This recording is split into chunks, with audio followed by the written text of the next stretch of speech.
quero convidar os irmãos a abrirem suas Bíblias em Lucas, no capítulo 14.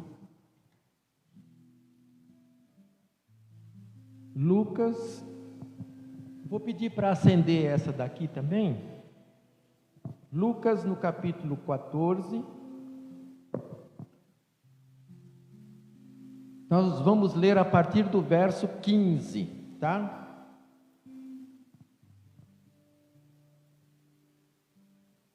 Podem acompanhar assentados mesmo. Lucas, no capítulo 14, a partir do verso 15. E nós agradecemos a Deus a presença da nossa irmã Maria José, que tem passado alguns dias de tontura, fraqueza, né? Mas ela está aqui conosco, o irmão Ferreirinha também. Então que Deus continue a sustentar essas vidas, né? E outros dos nossos irmãos pelos quais devemos sempre estar orando. Lucas, no capítulo 14, verso 15 em diante, que nos fala aqui a parábola da grande ceia. Acompanhe, irmãos, depois nós vamos ter uma reflexão. Vamos até o verso 24, tá? E diz assim a palavra do Senhor: Ora, ouvindo tais palavras, um dos que estavam com ele à mesa, disse-lhe: Bem-aventurado aquele que comer pão no reino de Deus.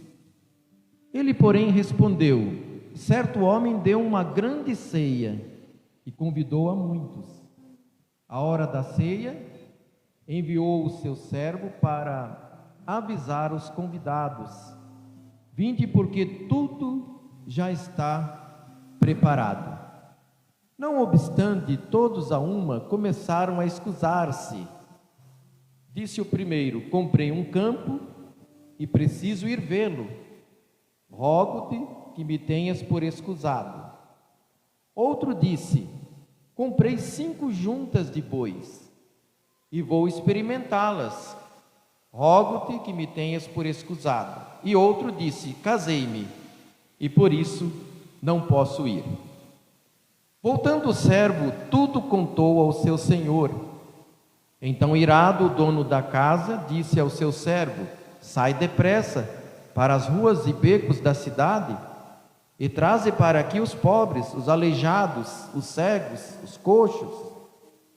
Depois lhe disse o servo: Senhor, feito está como mandaste, e ainda há lugar. Respondeu-lhe o Senhor: Sai pelos caminhos e atalhos e obriga todos a entrar, para que fique cheia a minha casa. Porque eu os declaro que nenhum daqueles homens que foram convidados provará a minha ceia. Que Deus aplique a sua palavra nos nossos corações, irmãos. Irmãos,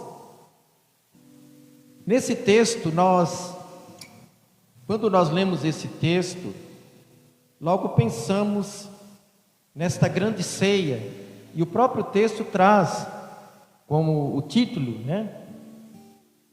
A parábola da grande ceia. E eu gostaria, irmãos, de destacar algumas verdades sobre esta grande ceia,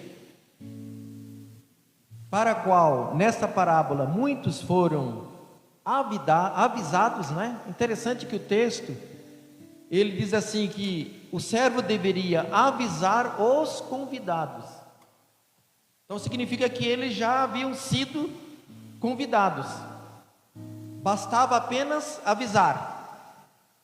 É como se nós, hoje, tivéssemos sido convidados para um grande evento com uma certa antecedência, e aproximando aquele dia desse grande evento, o responsável nos dissesse, né? Ou dissesse: olha, vai lá avisá-los desse convite que eu já lhes fiz. Então isso é interessante nós percebermos como uma das verdades contidas aqui nesse texto. sobre a grande ceia. É de grande alegria e honra poder participar dessa ceia, mas muitas vezes somos levados a não reconhecer e a não participar em decorrência de situações que não são bem trabalhadas. Isso ocorre com relação a convites que recebemos. Não sei se é de experiência dos irmãos ou sabem de alguém, né, que às vezes é convidado com uma certa antecedência para um evento simples. Se chegar alguém de uma estima maior, essa pessoa que ocupou o primeiro lugar de destaque, ela pode se ver envergonhada, porque vai chegar o anfitrião, o dono da festa, do evento, e vai dizer assim: olha, vai se sentar um pouco mais para trás, porque aqui chegou uma pessoa de destaque, né? Então, o que deveria fazer essa pessoa? Quando chegar, já ocupar os últimos lugares, que não chegando uma outra pessoa que fosse considerada pessoa de destaque, de estima, então, o que recebe para esse grande evento, chegaria nessa pessoa, assim traz o texto, os irmãos podem analisar, e diria assim: olha, não fique aí nesse lugar aí nos fundos, venha aqui para frente, para um lugar de destaque para você. O mesmo texto diz assim: se alguém der uma festa, não vai convidar seus amigos, seus parentes, os mais chegados, para depois esperar uma retribuição.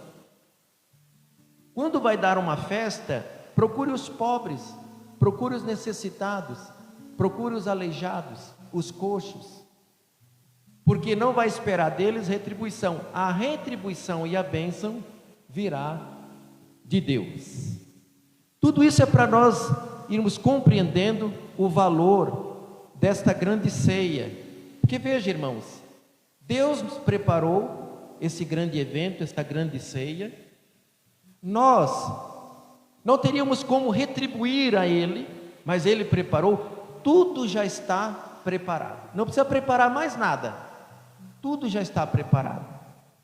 Desde o início da história do ser humano, desde a história sendo narrada, da palavra de Deus, da vontade de Deus, do seu domínio, nós percebemos a mão de Deus conduzindo. Tudo está preparado. Nós não precisamos nos preocupar com nada. Já pensou você chegar numa festa e você perceber que realmente tudo está preparado? Você não precisa fazer nada, né? Você só vai usufruir daquela festa. E aí, irmãos, no verso 15 nos traz: bem-aventurado, feliz, o que comer pão no reino de Deus.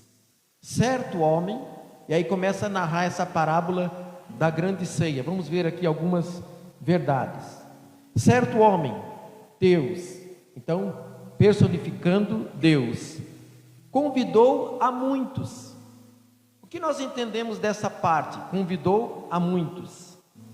Deus quer que todos se salvem. Ele não quer que ninguém se perca, que todos cheguem ao conhecimento da verdade. Então muitos são convidados. Deu uma grande ceia. Essa ceia ela é entendida como um banquete messiânico, tá? Então, com a vinda de Jesus Cristo, fora proporcionado, fora adquirido esta grande ceia com todos os preparativos para nós, os convidados, participarmos. Então esse convite já vai sendo feito, já nos foi feito há muito tempo. E agora o aviso para nós, no momento de nós participarmos. E aí, irmãos, dos versos 17 a 20, os convidados eles são avisados.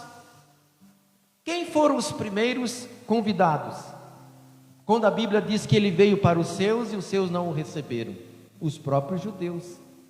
Porque a palavra fora dada a eles, a promessa fora feita, já desde o Gênesis 3,15, né? que a semente da mulher iria esmagar a cabeça da serpente. Então, desde do Gênesis, já vem sido narrado essa questão, apresentada essa questão. E eles foram um povo separado, povo, nação sacerdotal, para representar Deus diante de outros povos. Então, eles são os primeiros convidados. Mas eles recusaram. O texto nos leva a esse entendimento. Algumas desculpas sem sentido. Irmãos, às vezes tem desculpa que você para um pouco e analisa, né? Parece que essa tem um certo sentido. Mas tem outras desculpas que nós não percebemos sentido. E aqui o texto, irmãos, a palavra de Deus, nosso Deus, Ele faz questão de narrar aqui desculpas que não têm sentido. Como se isso pudesse impedi-los de participar da grande ceia. Então diz assim o primeiro: comprei um campo e preciso ir vê-lo. Quantas vezes, irmãos, a aquisição de riquezas, o amor ao dinheiro, raiz de todos os males, quantas vezes tem sido um obstáculo. Mas o que eu quero fazer de destaque, irmãos, ninguém compra, principalmente um pedaço de terra, sem ver a topografia, sem ver se atende os seus sonhos, sem ver se atende suas expectativas de construção de uma casa, de elaboração de uma lavoura. Não deixa de ver a documentação, se procede, está tudo certo. Ninguém vai assumir e concretizar uma compra sem ter feito toda esta verificação. Então depois, quando chegar o momento de comprar, é o momento final, momento que vai apenas assinar, deixar o sinal ou o valor total, mas já está tudo verificado, já não tem mais embaraço, já não tem mais que correr atrás dessa ou daquela informação. Como por exemplo, quando nós compramos aqui esse terreno, foi feita, irmãos, uma pesquisa em 10 cartórios. Antes estávamos conversando com o dono, o verdadeiro dono, fiz várias visitas para ele. Depois que foi feita a verificação nos 10 cartórios, está tudo ok, tudo certinho. E aí marcamos no cartório lá no Tatuapé para concretizar. E lá foi assinado, né? Foi levado o cheque da primeira parte e tal. Mas eu não deixei, ou nós não deixamos, a igreja não deixou olha, compramos, está fechado o negócio, está concretizado, e agora precisamos ver, né? Como é que está a questão dos cartórios, se não tem dívida e tal, se não está em processo. Não, nós não fizemos assim. Então veja, comprei um campo e preciso ir vê-lo. O outro disse assim: comprei 5 juntas de bois e preciso experimentá-las. Muitas vezes, irmãos, o trabalho tem sido um obstáculo, porque os bois nessas juntas, né, de bois, isso era comprado para o trabalho dos bois, mas era experimentado primeiro, se funcionava, se dava certo. Não ia concretizar também sem que soubesse que dava certo, que eram juntas, né, necessárias para o trabalho dos bois. E outro disse assim: casei-me e por isso não posso ir. É interessante que Deuteronômio, o capítulo 24, verso 5, ele nos traz ali que o casado, o homem casado, recém-casado, ele ficava livre de ir à guerra por 1 ano, ficava em descanso, para ele estar na sua casa e cuidando da sua esposa. Então Deuteronômio 24 e o verso 5, depois os irmãos podem ler, que traz essa narrativa. Então era um homem que tinha mais tempo do que os demais, precisaram se preocupar dos seus treinamentos para a guerra, de serem convocados para uma repentina guerra. Então eles não tinham o tempo vago, aquela probabilidade de um convite à parte, tinham de ficar atentos. Mas esse sim, o recém-casado, ele tinha esse tempo, 1 ano, né, para ele regozijar-se com sua esposa, cuidar da sua esposa e da sua casa. Então essas desculpas eram infundadas. Então hoje há muitas pessoas apresentando desculpas, é o direito de cada um, livre-arbítrio, né? Mas são desculpas infundadas. Porque dá para nós buscarmos a Deus, dá para participar dessa grande ceia, porque quando nós valorizamos algo, nós nos empenhamos. Irmãos, já pararam para analisar? Quando alguma coisa é importante para você, você dedica tempo e esforço físico. Quando não é importante para você, você simplesmente descarta. Jacó trabalhou por Raquel 14 anos. E diz o texto, pareciam poucos dias pelo muito que amava. Se ele não amasse, não ia trabalhar nem alguns dias. Mas pelo muito que amava, trabalhou. Então aquilo que nós valorizamos, para aquilo que nós valorizamos, nos empenhamos.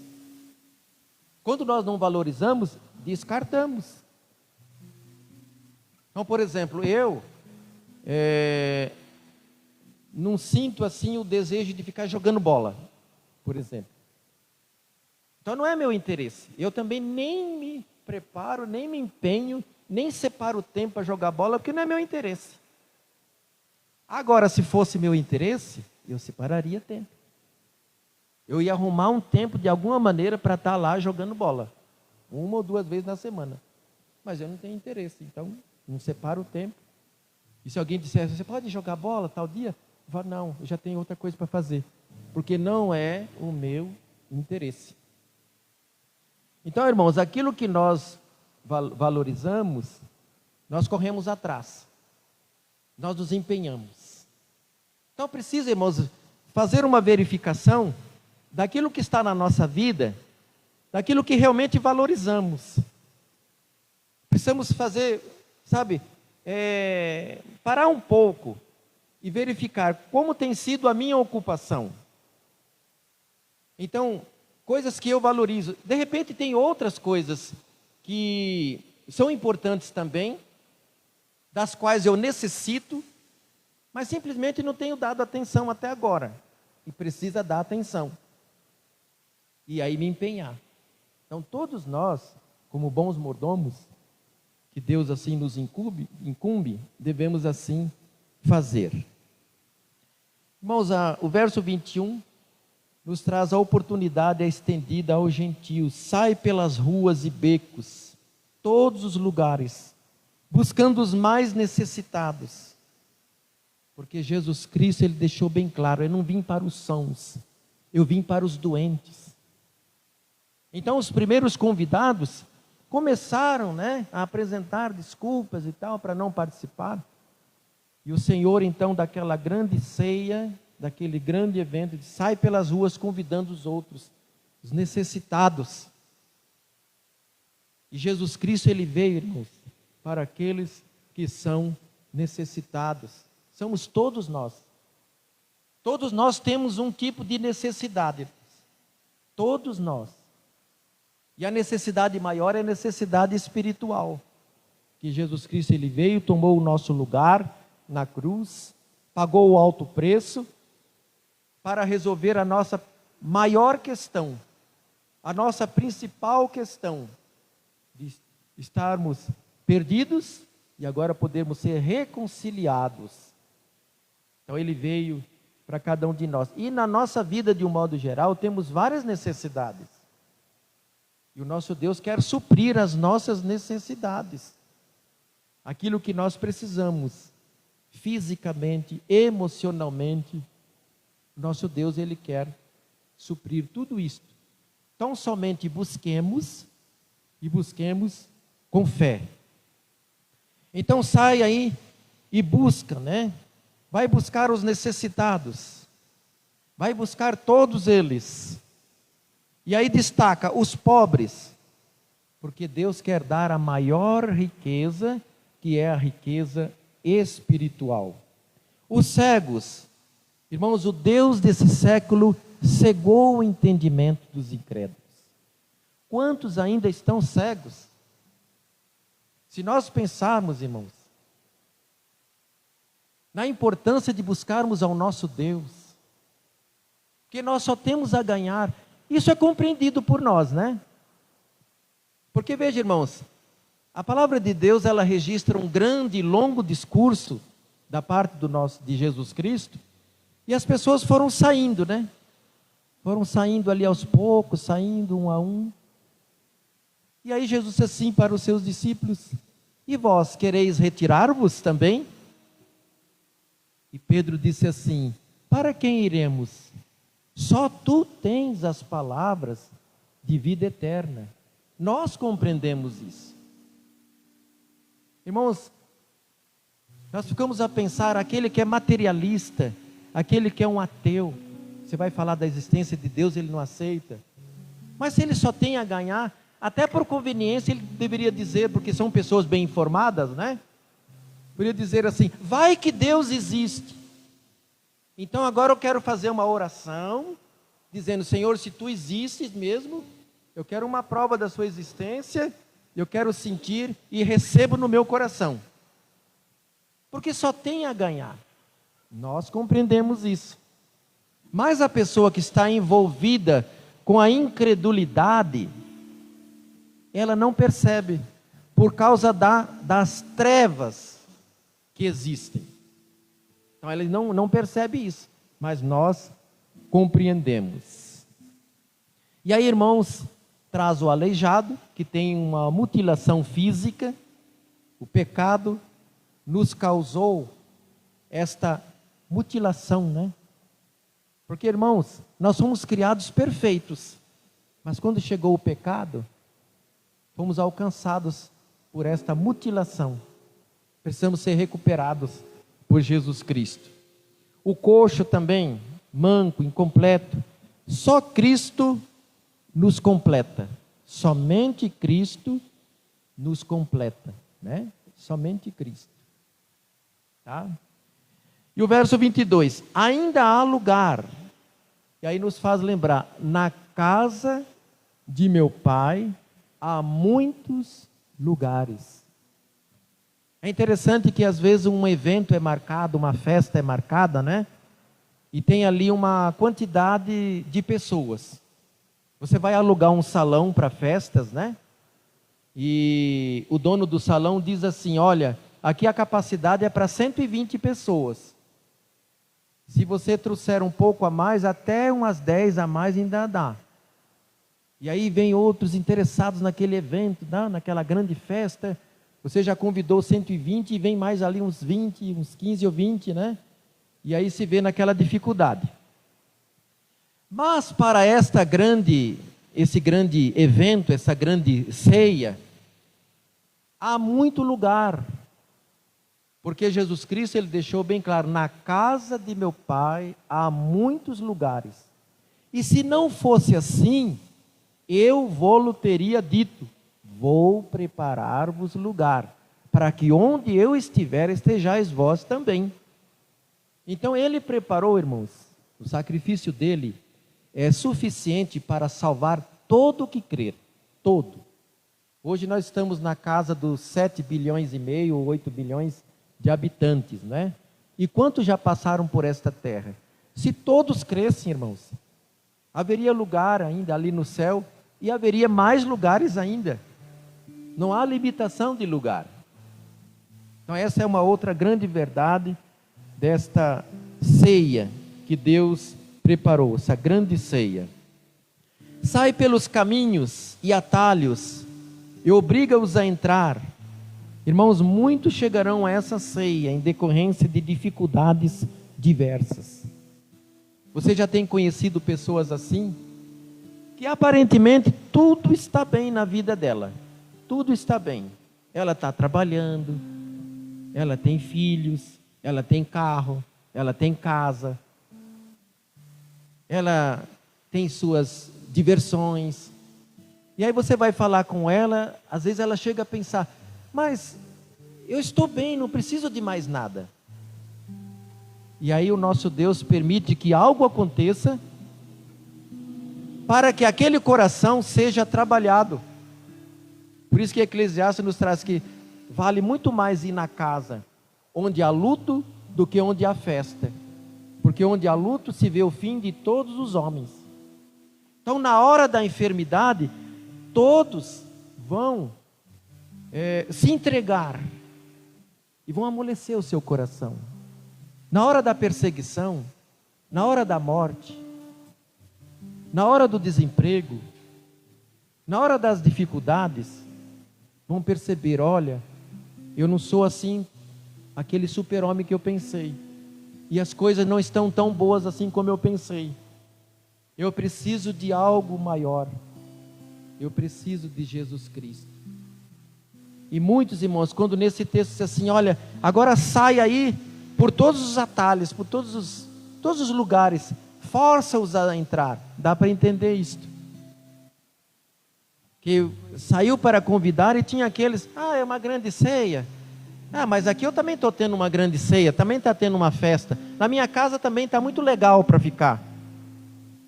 Aí bate aquela necessidade, aquele acontecimento, e a pessoa diz: olha, ainda está de pé o convite, porque não está tudo tão bem assim na minha casa como eu pensei. Irmãos, quem não atender a esse convite, perderá essa grande ceia. O texto ele termina assim: todos aqueles que foram convidados e recusaram, não poderão entrar nesta grande ceia. Esta é a verdade, irmãos. E tem pessoas trocando esse tempo aqui neste mundo, 60, 70, 80 anos ou mais, né? Por uma eternidade. Dizendo: não, eu vou aproveitar ao máximo, não quero responsabilidade, não quero compromisso, vou vivendo assim, para que ninguém me acuse de nada. Mas deixam de avaliar o seu tempo na eternidade. Quando partir para a eternidade, para onde irás? Para o céu de alegrias que Deus preparou, ou para o inferno? Só tem 2 lugares, não há meio termo. Irmãos, para concluir, o convite para essa grande ceia não pode ser recusado, pois quem nos convida é Deus, e é um grande acontecimento. Irmãos, se nós pararmos para analisar, quando recebemos um convite, primeira coisa você analisa, né? Quando você recebe um convite, quem é que está convidando? Não é isso? Você começa a pensar: quem é que está convidando? Você já vai olhar no convite, né? Quem é que está convidando? Aí depois você vai verificar: está convidando para quê? É um casamento? É uma formatura? Para que está convidando? É uma festa de aniversário? Irmãos, nosso Deus é que está nos convidando. Quem poderia ser melhor do que Ele? E Ele nos convida para a grande ceia, maior dos acontecimentos. Por isso não podemos recusar. Que Deus assim nos abençoe na aplicação da sua palavra. E nós queremos deixar para aqueles que nos acompanham na transmissão: deixa Deus trabalhar no seu coração. O convite está sendo feito à sua vida por muito tempo. Atenda a esse convite. Não continue apresentando motivos que na verdade são motivos infundados, sem razão de serem, né? Porque todos nós necessitamos de Jesus Cristo. Que Deus nos abençoe. Eu gostaria de orar. Que Deus esteja aplicando a sua palavra nas nossas vidas. Senhor, nosso Deus, nosso Pai, recebemos esse convite tão maravilhoso desta grande ceia, desse grande acontecimento. Nós somos gratos, ó Deus, porque nada merecíamos e nem merecemos. Mas, ó Deus, que sublime momento, que honra, que alegria poder ser convidado pelo Senhor. Ó Deus, nós somos gratos e pedimos por todos aqueles, ó Deus, que tomam conhecimento deste convite, como neste momento, ó Deus, temos falado da Tua palavra, trabalha nesse coração, para que aceitem a Jesus Cristo como Senhor e Salvador, em nome de Jesus. Amém.